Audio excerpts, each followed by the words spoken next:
सरकार र गणतन्त्रप्रति नागरिकको भरोसा बढेको राष्ट्रपति रामचन्द्र पौडेलको भनाई। कर प्रणालीमा पुनरावलोकन गर्ने सरकारको घोषणा। सरकारले गरिब घर परिवारलाई 2 वर्षभित्र परिचय पत्र प्रदान गर्ने। निजगढ अन्तर्राष्ट्रिय विमानस्थल निर्माणको प्रक्रिया अगाडि बढाउने घोषणा।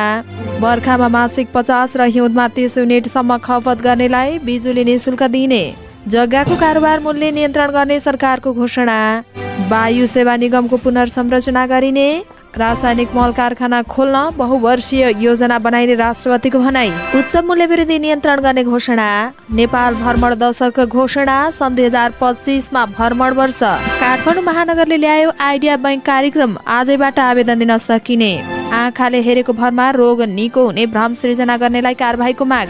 काठमाडौँ उपत्यका सहितका नदी किनारामा भूमिहीनलाई स्थानान्तरण गर्ने सरकारको घोषणा। सरकारले स्वदेशी उत्पादन प्रवर्धन गर्न हाम्रो उत्पादन हाम्रो स्वाभिमान अभियान चलाउने।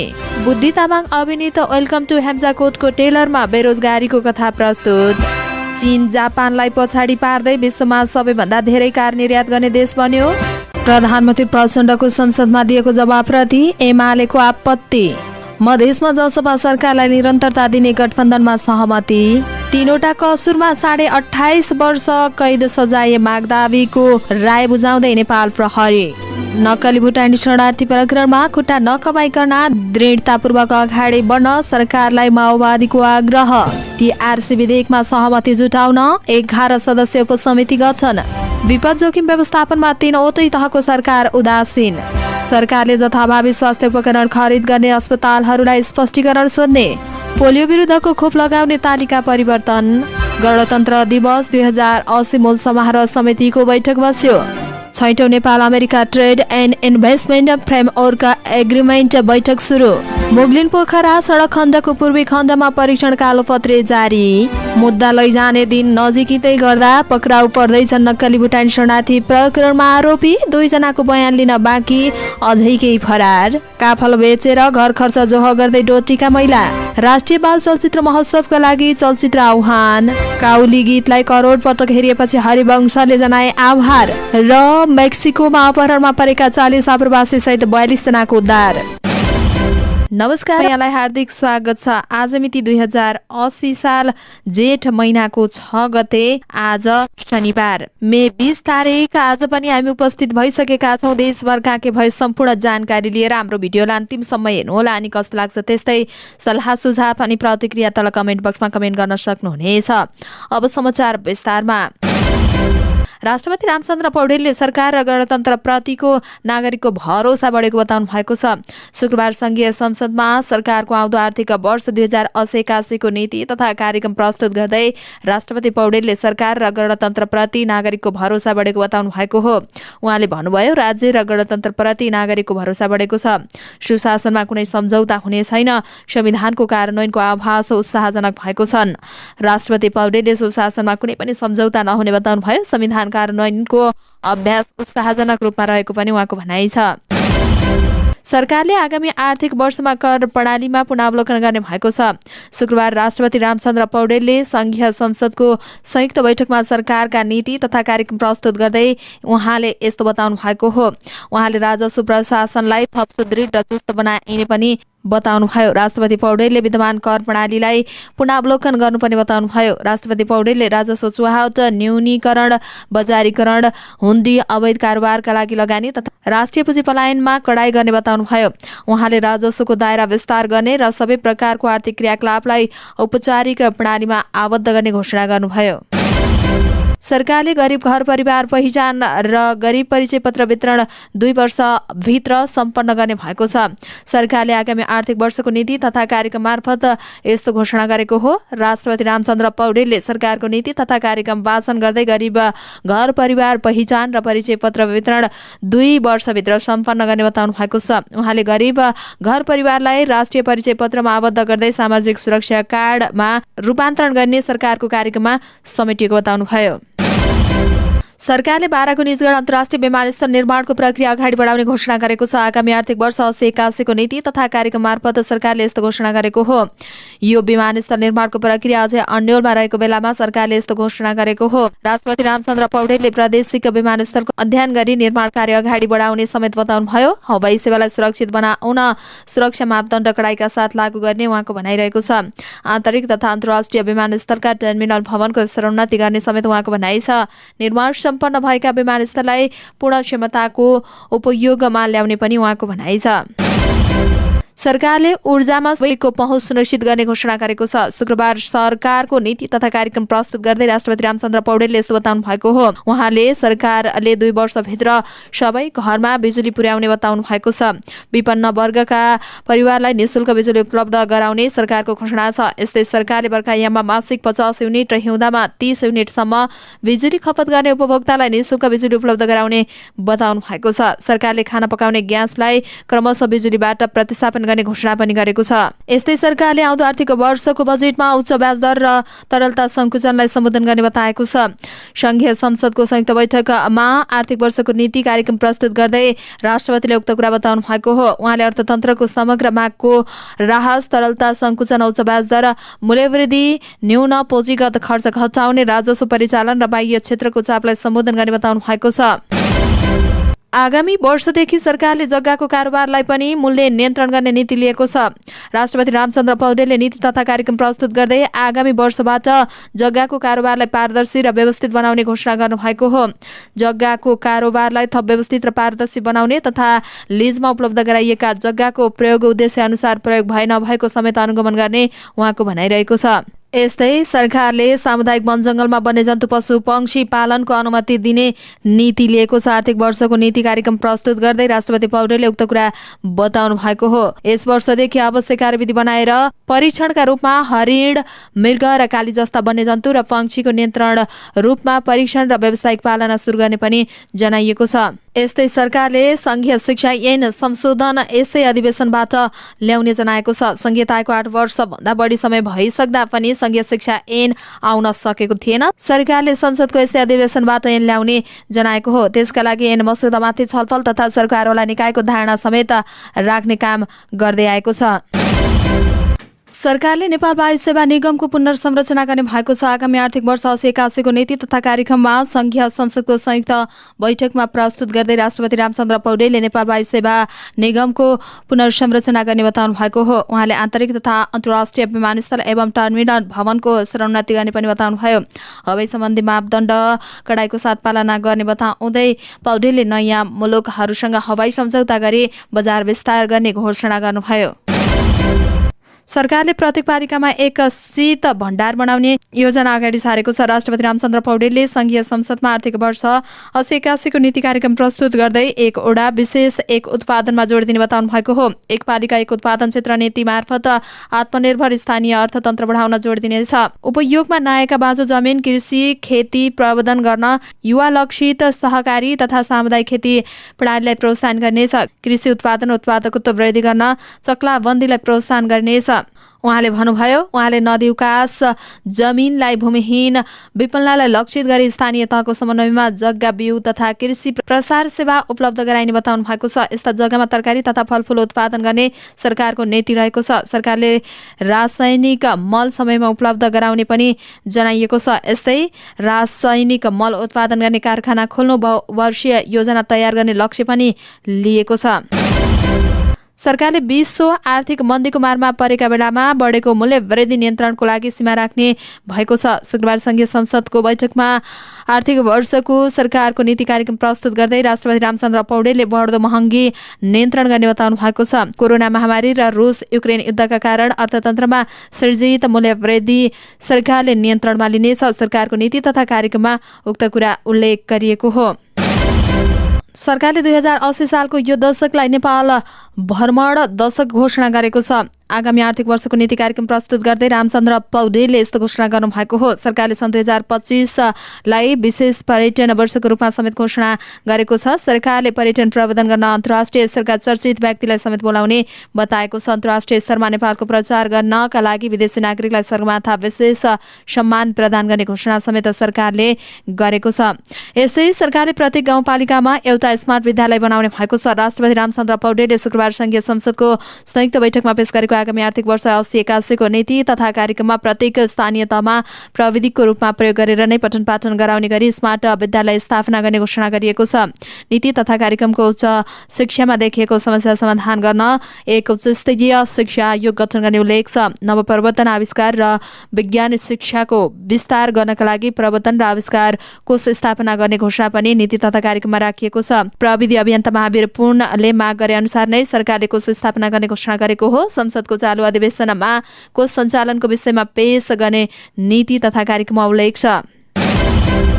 काठमाडौँ महानगरपालिकाले आइडिया बैंक कार्यक्रम ल्याएको छ। महानगरपालिकाका प्रमुख बालेन शाहले विभिन्न व्यक्तिगत क्षेत्रहरूलाई समेटेर 5 वटा क्याटेगोरीमा आवेदन माग गरेको जानकारी दिनुभएको हो। मेरो चुनावी घोषणापत्र तथा काठमाडौँ महानगरको वर्ष 79-80 को नीति तथा कार्यक्रममा समावेश भएको आइडिया बैंक कार्यक्रमको प्रमुख उद्देश्य दक्ष अध्यक्ष जनशक्ति विद्यार्थी लगानीकर्ता तथा उद्यमशीलता विशेषज्ञहरूको ब्रिजको रूपमा महानगरमा बसी सोचलाई योजना र योजनालाई व्यवसाय बनाउने हो। उहाँको भनाइ छ। उहाँका अनुसार कसैसँग आइडिया छ भने महानगरभित्र कुनै स्टार्टअप सुरु गरिएको छ र 3 वर्ष काटेको छैन, साथै विद्यार्थीहरू भए पनि महानगरको समस्या समाधानका लागि व्यवसायमुखी आइडिया छन् भने त्यसलाई व्यवसायमा परिणत गर्न सकिनेछ। कसरी त्यसको बिजनेस प्लान बनाउने, कसरी अगाडि बढाउने र लगानी कसरी जुटाउने भन्ने कार्यक्रममा पूर्ण सहयोग गर्छ। उहाँको भनाइ छ। 5 वटा क्याटेगोरीमा आवेदन माग गरिएको छ। तपाईलाई उद्यमी बन्न कसैले रोक्न सक्दैन। महानगर तपाईको साथमा छ। यस कार्यक्रममा आवेदन दिनका लागि आजबाट सकिने जनाइएको छ। नेपाल चिकित्सा संघले आँखाले हेरेकै भरमा जस्तोसुकै रोग निको हुने भ्रम सृजना गर्ने गुरु भनिने भरत केसीमाथि कारबाहीको माग गरेको छ। संघले शुक्रबार प्रेस विज्ञप्ति जारी गर्दै सर्वसाधारण नागरिकहरूमा भ्रम सृजना गर्न खोजेको प्रति आपत्ति जनाएको हो। संघको स्वास्थ्य सेवा जस्तो संवेदनशील क्षेत्रप्रति नै भ्रम सृजना गरेको प्रति ध्यान आकर्षण भएको जनाएको छ। यस प्रकारको अस्वाभाविक र वैज्ञानिक रूपमा पुष्टि हुन नसकेको कुरालाई अविलम्ब बन्द गरी यस्ता कार्यमा संलग्नलाई कानून बमोजिम कारबाही गर्न संघले नेपाल सरकार तथा सरकारवाला निकायसँग माग गरेको छ। सरकारले काठमाडौँ उपत्यका सहितका नदी किनारामा भूमिहीनलाई स्थानान्तरण गर्ने घोषणा गरेको छ। संघीय संसदको संयुक्त बैठकमा आगामी आर्थिक वर्ष 80-81 को नीति कार्यक्रम प्रस्तुत गर्दै राष्ट्रपति रामचन्द्र पौडेलले वास्तविक भूमिहीन र विपन्नलाई स्थानान्तरण गरी नदी किनारामा अतिक्रमित भूमिलाई खाली गराउने पनि घोषणा गरिएको छ। यस्तै उपत्यका लगायतका मुलुकका ठूला शहरको फोहोर मैलाको दिगो व्यवस्थापनका लागि नीतिगत र संस्थागत व्यवस्था गर्ने घोषणा सरकारले आगामी आर्थिक वर्षको नीति तथा कार्यक्रममा पेश गरेको छ। स्थानीय तहलाई फोहोर मैला व्यवस्थापन र उद्देश्य उपयोगमा आवश्यक प्राविधिक सहयोग गर्ने घोषणा पनि सरकारले गरेको छ। सरकारले हाम्रो उत्पादन हाम्रो स्वाभिमान अभियान चलाउने भएको छ। स्वदेशी उत्पादन प्रवर्धन गर्ने गरी औद्योगिक विकास गर्न भन्दै सरकारले नीति तथा कार्यक्रम मार्फत यस्तो घोषणा गरेको हो। शुक्रबार संघीय संसदको संयुक्त बैठकमा आगामी आर्थिक वर्षको नीति कार्यक्रम प्रस्तुत गर्दै राष्ट्रपति रामचन्द्र पौडेलले यस्तो घोषणा गर्नुभएको हो। देशमै उद्यम गर्न चाहनेलाई बिउ पुँजी उपलब्ध गराउने, स्वदेशमै उत्पादित 20% भन्दा महँगो भए पनि प्रयोग गर्ने, रोजगारी र उद्यमशीलतालाई व्यवसायमा जोड्ने, नवप्रवर्तनलाई प्रोत्साहन गर्ने जस्ता कार्यक्रमहरू नीति तथा कार्यक्रममा भनिएको छ। औद्योगिक नीति तथा कम्पनी दर्ता कार्यलाई सहजीकरण गर्ने पनि नीति तथा कार्यक्रममा उल्लेख गरिएको छ।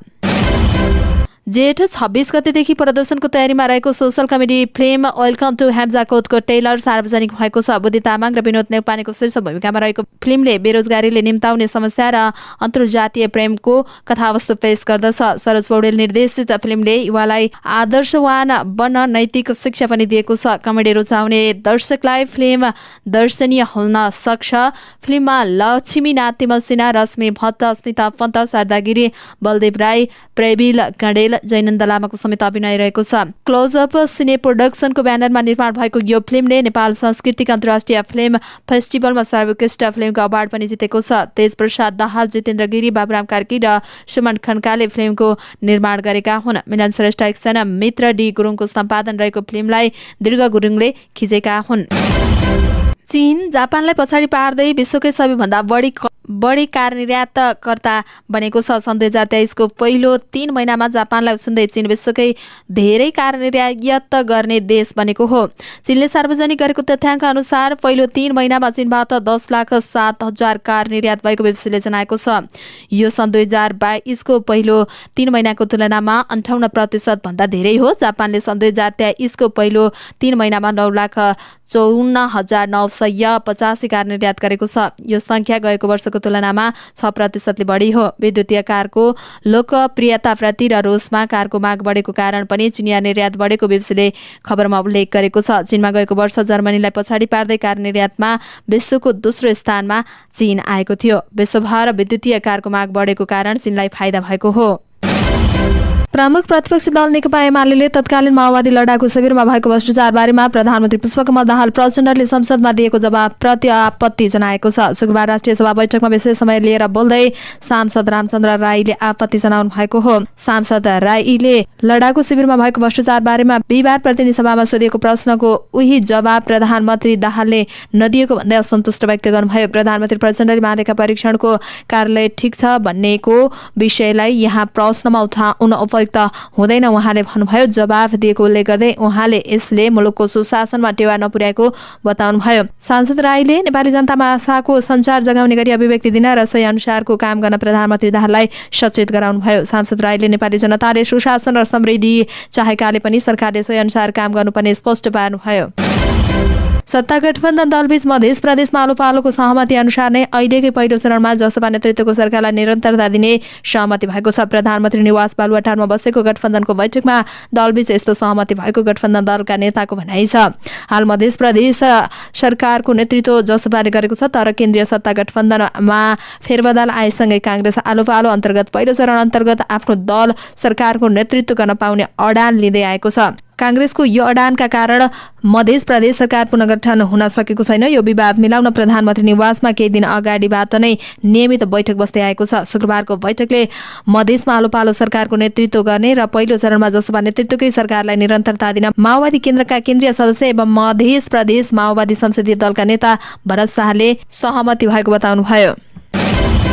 भुटानी शरणार्थी कोटामा अमेरिका पठाउने नाममा ठगी गिरोहको अनुसन्धान अन्तिम चरणमा पुगेको छ। जिल्ला प्रहरी परिसर काठमाडौँले आइतबार सरकारी वकिल कार्यालयमा अनुसन्धान प्रतिवेदन बुझाउने तयारी गरेको छ। अनुसन्धानमा संलग्न एकजना अधिकृतका अनुसार प्रहरीले 3वटा कसुरमा सजाय गर्न मागदावी लिनुपर्ने राय सरकारी वकिललाई दिँदैछ। राष्ट्रिय हित प्रतिकूलको कसुर ठगी र कृत्य सम्बन्धी कसुरमा अधिकतम सजाय हुनुपर्ने मागदावी लिएर अदालतमा मुद्दा लैजाने राय सहितको अनुसन्धान प्रतिवेदन बुझाउने तयारी भइरहेको पनि अनुसन्धानमा संलग्न अधिकृतको भनाइ छ। 3वटा कसुरसँगै संगठित अपराध र एकीकृत कसुर बापत थप सजायको मागदावी गर्नुपर्ने प्रहरीको जिकिर रहेको छ। मौलिक आचरण संहिता 2074 को दफा 51 अनुसार राज्य विरुद्धको कसुर अन्तर्गत राष्ट्रहित प्रतिकूलको कसुर पर्छ।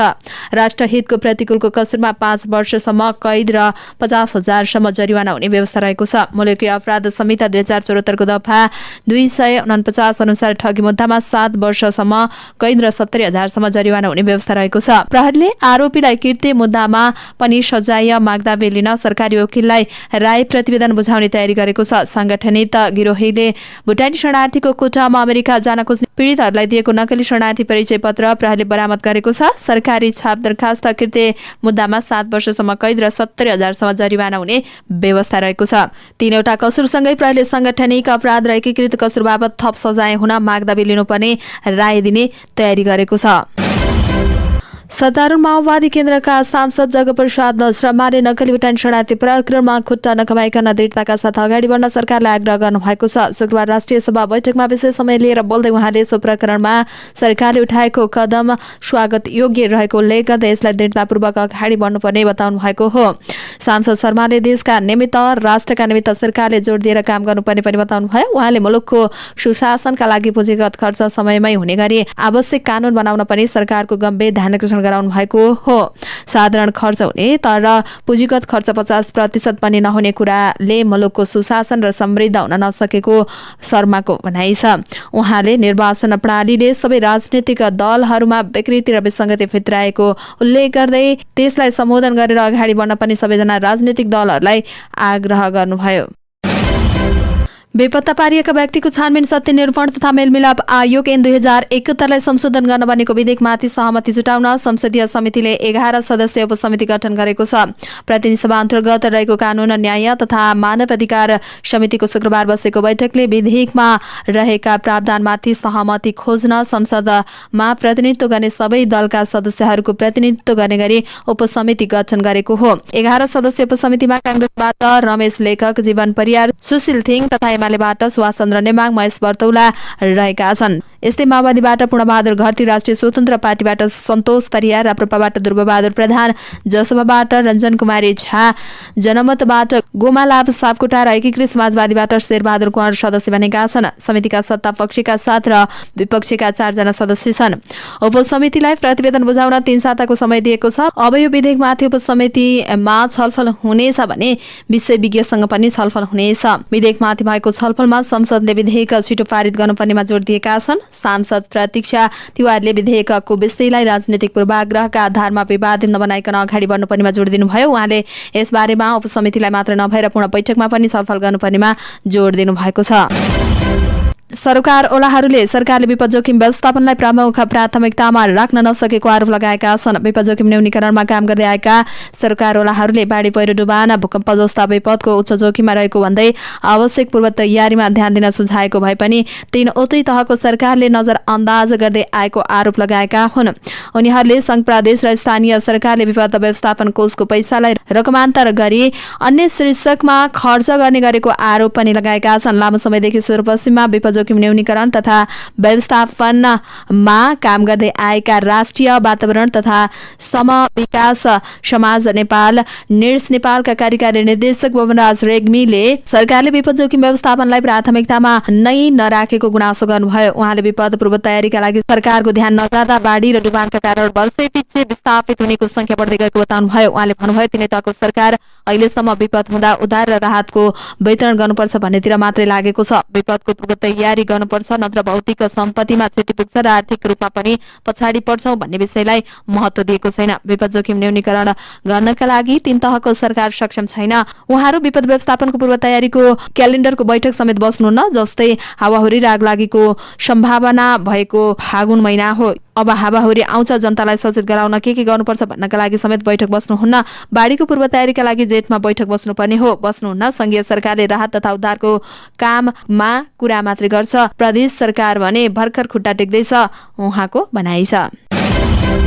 सरकारले जथाभावी स्वास्थ्य उपकरण खरिद गर्ने अस्पताल स्पष्टीकरण सोध्ने भएको छ। शुक्रबार मन्त्रालयमा पत्रकार सम्मेलन गरी स्वास्थ्य तथा जनसङ्ख्या मन्त्री मोहनबहादुर बस्नेतले यस्तो बताउनु भएको हो।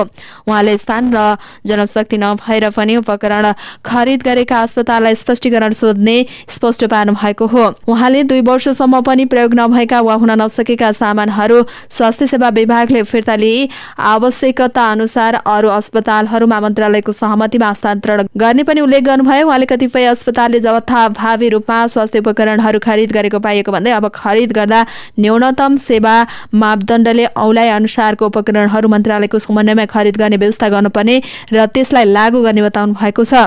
उहाँले प्रत्येक अस्पताललाई आउँदा 2 वर्षको कार्ययोजना बनाएर पेश गर्नका लागि आग्रह गर्नुभएको छ। स्वास्थ्य सेवा विभागलाई खरिद एवं वितरण गर्नका लागि थप व्यवस्थित गर्न निर्देशन दिनुभयो। उहाँले सबै संघीय अस्पतालको उपकरण जाँच गर्नुपर्ने पनि बताउनुभयो। उहाँले भएका उपकरणहरूले काम गर्दा गर्दै पनि अन्य खरिद गरेको गुनासो बढेको भन्दै छानबिन गरी कारबाही अगाडि बढाउने बताउनुभयो।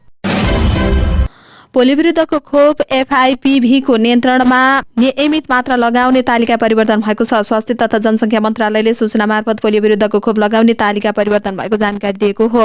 FIPV खोप अब तालिका परिवर्तन गरी 14 हप्ता र 9 महिनामा गरी 2 मात्रा लगाइने भएको छ। यसअगाडि यो खोप 6 र 14 हप्तामा गरी 2 मात्रामा लगाइने गरिएको थियो। यस्तै परिवर्तित तालिका अनुसार 1 वर्षको उमेरभित्र सो खोप नियमित तालिकामा लगाउन छुटेका 5 वर्ष उमेर समूहका बालबालिकामा पनि लगाउन सकिने जनाइएको छ। गणतन्त्र दिवस 2080 समारोह समितिको बैठक बसेको छ। सिंहदरबार स्थित प्रधानमन्त्री तथा मन्त्री परिषद कार्यालयमा शुक्रबार बसेको बैठकले विभिन्न निर्णयहरू गरेको बताइएको छ। मूल समारोह समितिका अध्यक्ष प्रधानमन्त्री पुष्पकमल दाहाल प्रचण्ड रहनु भएको छ। जनआन्दोलन 2062-63 पछि प्रत्येक जेठ 15 गते गणतन्त्र दिवस मनाइँदै आएको छ। छैठौं Nepal America trade and investment framework agreement TIFA council meeting सुरु भएको छ। शुक्रबारबाट काठमाडौँको एक होटलमा सुरु भएको बैठकमा अमेरिका र नेपाल बीच लामो सम्बन्धलाई थप प्रगाढ बनाउँदै यही द्विपक्षीय सम्बन्धलाई लगानीमा पनि थप विस्तार गर्ने योजनाका साथ काम गर्ने जनाइएको छ। बैठक बारेमा संचारकर्मीसँग कुरा गर्दै उद्योग वाणिज्य तथा आपूर्ति मन्त्रालयका सचिव ममदु कुमार मरासिनीले अमेरिका र नेपाल बीचको द्विपक्षीय सम्बन्धलाई लगानीको रूपमा रूपान्तरण र व्यापारिक सम्बन्धमा साझेदारको रूपमा रूपान्तरण गर्न बैठक बसेको बताउनु भएको हो। उहाँले बैठकका लागि 18 सदस्यीय टोली नेपाल आएको बताउनु भएको हो। उहाँले नेपाल र अमेरिका बीच व्यापार र लगानीलाई कसरी प्रबन्धन गर्ने बैठकको लक्ष्य प्रमुख रहेको बताउनु भयो। उहाँले बैठक जतिसक्दो नेपालमा अमेरिकी लगानी बढाउने कुरामा केन्द्रित रहने बताउनु भएको छ। उहाँले बैठक सम्भावना र समस्याको खोजी गर्ने माध्यम बनेको बताउँदै यसले व्यापारिक क्षेत्रमा पहिचान गर्ने र नेपालबाट अमेरिका निकासीका वस्तुहरूका बारेमा पनि छलफल गर्ने बताउनु भयो। पृथ्वी राजमार्गलाई 4 लेनको विस्तार गर्ने काम भइरहेको छ। मोगलिन पोखरा सडक विस्तारको आयोजनाको पूर्व खण्डका लागि बिहिबारबाट कालोपत्री सुरु भएको हो। पूर्वी विभागको आबुखैरानी गाउँपालिका 1 सदस्य स्थित कालोपत्री सुरु गरिएको मोगलिन पोखरा सडक योजनाका पूर्व खण्डका प्रमुख नरेन्द्र सुवेदीले जानकारी दिनुभयो। गत बिहिबारबाट पृथ्वी राजमार्गको परीक्षण चरणको कालोपत्री गर्ने काम थालिएको हो। 1700 स्थित 100 मिटर सडक कालोपत्री गर्न सुरु गरेका छौं। उहाँले भन्नुभयो, पहिलो चरणको परीक्षण कालोपत्री सुरु भएको छ। गर्दै जाने हो भने यति नै गर्नेछौँ, यति समयमा गर्छौँ भन्ने केही पनि छैन। माटो अनुसार कालोपत्री गर्नुपर्ने हुन्छ। परीक्षण गर्दै काम गर्दै जाने हो, प्रमुख सुवेदीले भन्नुभयो। तनहुको आबुखैरानीबाट चामुण्डीसम्मको सडक खण्ड अन्तर्गत परीक्षण कालोपत्री गरिएको उहाँले बताउनु भएको छ। यस खण्डमा सडक विस्तारको क्रममा फराकिलो बनाउन र पक्की पुल तथा कलभट निर्माणको काम भइरहेको जानकारी प्रमुख सुवेदीले दिनु भएको छ। साथै सबवेस र फेजको पनि काम भइरहेको छ। नक्कली भुटानी शरणार्थी प्रकरणमा प्रहरीले अनुसन्धान सकेर अदालतमा मुद्दा लैजाने समय नजिकै छ। चैत 12 गते केशव दुलाल, सानु भण्डारी, टङ्ककुमार गुरुङ पक्राउ परेपछि सुरु भएको अनुसन्धानको अब जिल्ला अदालत काठमाडौँमा मुद्दा लैजान 5 दिन मात्रै बाँकी छ। प्रहरीले यस प्रकरणमा अनुसन्धानमा संगठित अपराध कसुर गरिरहेको छ, जसमा अनुसन्धान गरेर अदालतमा मुद्दा दर्ता गर्न 60 दिनको समय पाउँछ। मुद्दा लैजाने दिन नजिकै गर्दा आरोपीहरू सबै पक्राउ परिसकेका छैनन्। प्रहरीले पछिल्लो समय केही आरोपीलाई पक्राउ गरिरहेको छ। बिहिबार मात्र यस प्रकरणमा प्रहरीले 2 जनालाई थप पक्राउ गरेको छ। गृह मन्त्रालय अन्तर्गतको हज समितिका अध्यक्ष शमशेर मिया र भुटानी शरणार्थी नेता टेकनाथ रिजाललाई बिहिबार पक्राउ परेको हो। उनीहरू पक्राउ परेसँगै यस प्रकरणमा प्रहरी हिरासतमा हुनेको संख्या 16 पुगेको छ। मिया र रिजाल बाहेक अन्य सबैको बयान सकिएको छ। उनीहरूको बयान जारी रहेको छ। जिल्ला प्रहरी परिसर काठमाडौँका प्रहरीले उनीहरूसँग सोधपुछ गरिरहेको प्रहरी प्रवक्ता सीताराम रिजालले जानकारी दिनुभएको हो। बयानसँग प्रहरीले गत सोमबार मात्रै पनि एक अर्का आरोपीलाई पक्राउ गरेको थियो। नेपाली कांग्रेसका पूर्व सभासद आङटावा शेर्पालाई प्रहरीले पक्राउ गरेको हो। आइतबार मात्रै नेकपा एमाले सांसद टोपबहादुर रायमाझी पक्राउ परेका छन्। यही हप्ता प्रहरीले 4 जना आरोपीलाई समातिसकेको छ। तर आरोपीहरू अझै पक्राउ परेका छैनन्। पूर्व गृहमन्त्री रामबहादुर थापा, बादलका छोरा प्रतीक र बादलका सुरक्षा विज्ञ इन्द्रजित राईका छोरा निरज सहितका केही आरोपीहरू फरार रहेका छन्।